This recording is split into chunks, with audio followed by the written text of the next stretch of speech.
పంటల యొక్క మొత్తం ఉత్పత్తి అనేది 414 అని చెప్పుకున్నాం.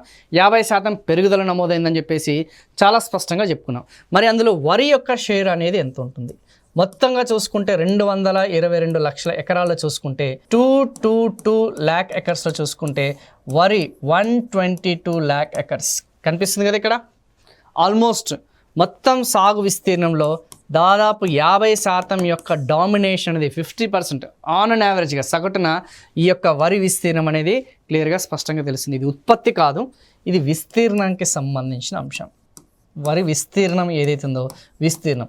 అదే ఉత్పత్తికి సంబంధించింది చూస్తే మొత్తం 258 lakh metric tons out of 414 lakh metric tons. ఓకేనమ్మా. మొత్తం వరి యొక్క ఉత్పత్తి అనేది చూసుకుంటే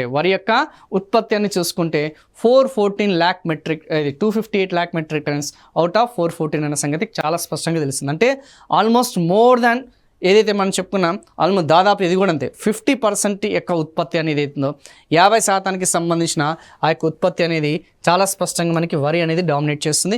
ఇక్కడ చాలా క్లియర్గా కనిపిస్తుంది. సో వరి సాగు చేయగా 258 lakh మెట్రిక్ టన్స్ ఉత్పత్తి అనేది జరిగింది వరికి సంబంధించింది.